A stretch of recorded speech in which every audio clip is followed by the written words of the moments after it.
Thank you for escorting me here, Proxy. Today was quite eventful. If I were to head back now, I probably wouldn't be able to fall asleep.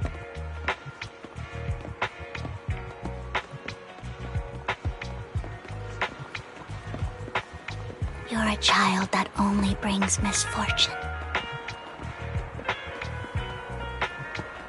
People have been saying that about me for a long time.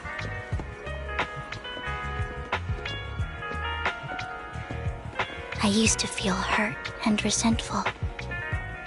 But now that I think about it, it's perfectly normal for people to react that way.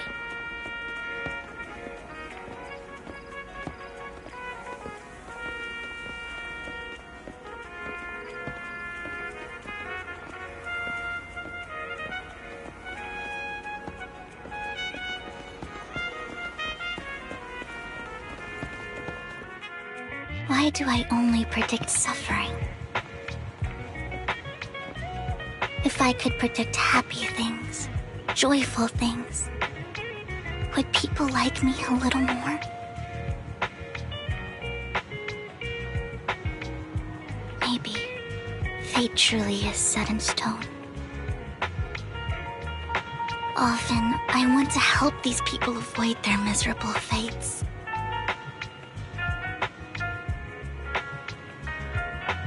For a time, I even thought that I was successful, that I could change people's destiny.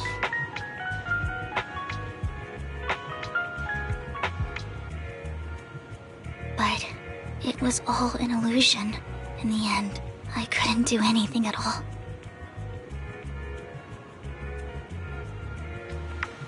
So, I was really happy when you said that my abilities weren't a curse, but a gift.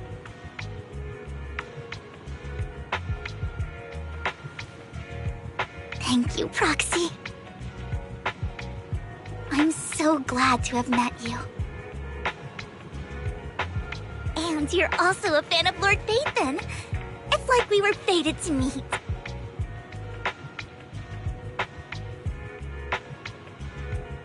I don't know why, but I feel completely at ease when I'm by your side. I feel like I'm free from judgment, from blame.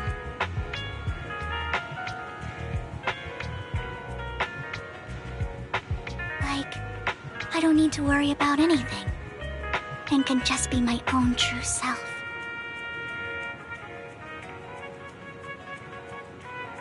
Perhaps people really do possess an aura, and ours just so happen to be extremely compatible.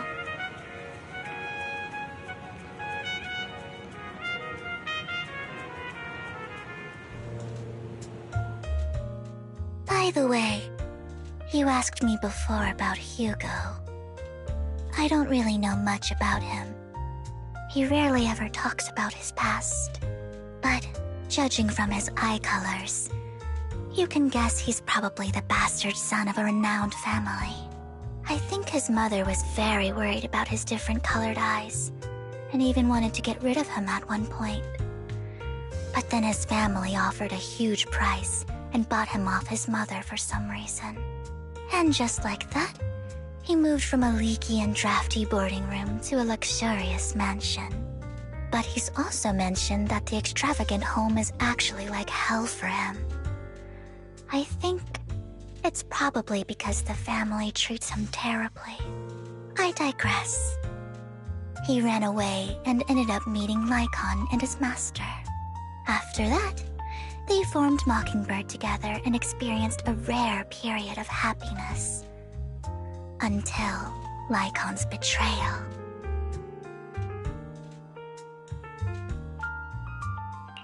So, what's your take on Hugo? I imagine I would still be wandering around now if I had never met him. To me, Hugo is just like an older brother. I've always felt as though he's carrying some heavy burden with him. But that's a secret he's kept to himself. Something he'll never tell me. Sometimes when I look into his eyes, I can feel that he's really struggling with something. Even though he may say some extreme things, Hugo really isn't a bad person. I think one day he'll tell me his secret. Until then, I just have to wait. Wait and trust him.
It appears we're the first to arrive. I thought we were running late. This might sound weird, but it's nice to think about getting to work with you from now on. I don't really know why that makes me feel so happy. Oh, it's because we're fellow fans! Anyone who likes Lord Phaethon can't be a bad guy. You're right. Of course, Lord Phaethon is the greatest there will ever be, but you're definitely the best proxy I've ever met in person. Hugo told me before that you're really skilled, and he said we'd get along great. I never expected he'd be so right. Oh, by the way, would you like to come by my place if you have time later? I have a huge collection of Lord Phaethon merch.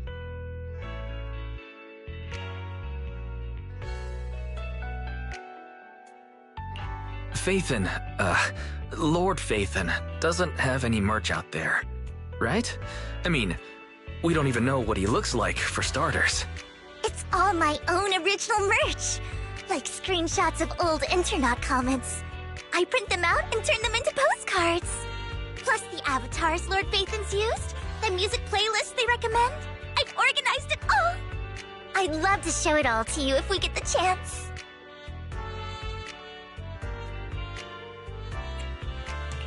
I'm really curious to see all that. Please be sure to show me. Splendid! Let's book a time and you can come by my place and see all my Lord Phaethon merch! Speaking of which, what's taking those two so long? Hugo said he had some preparations to do before entering the Hollow. I wonder how that's coming along.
This is getting to be more than just a coincidence, don't you think?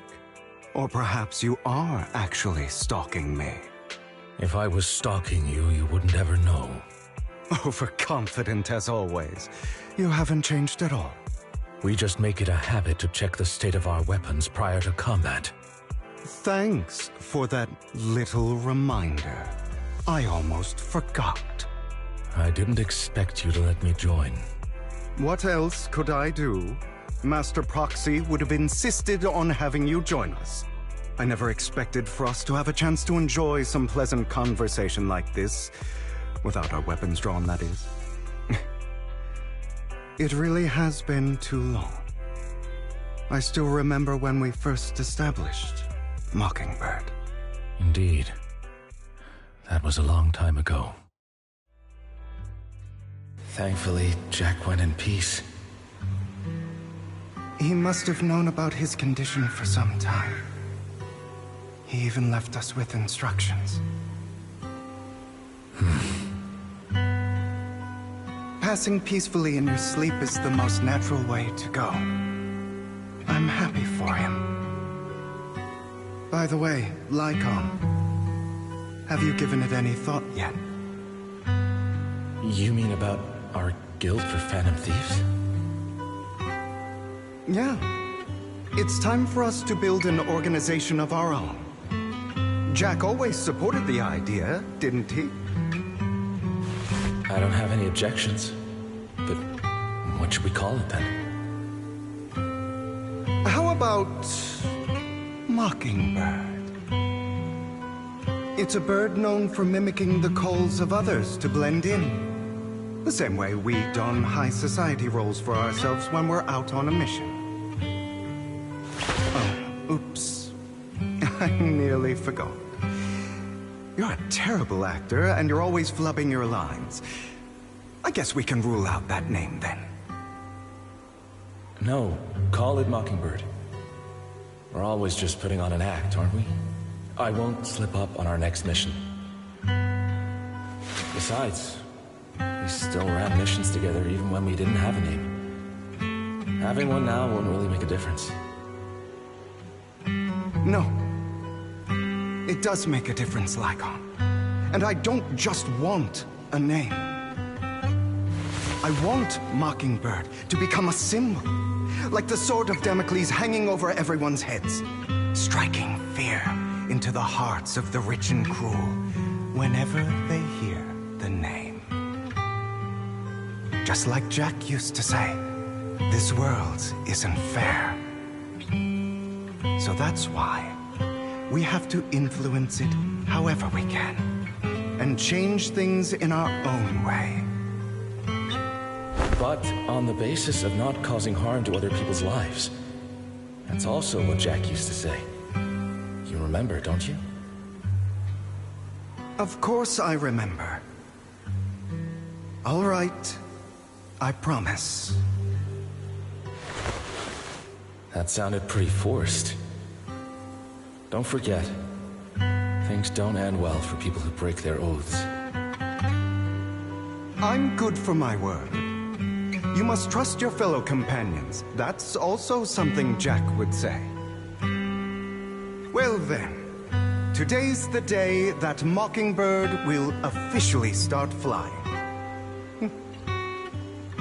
Our first order of business, deciding on our symbol.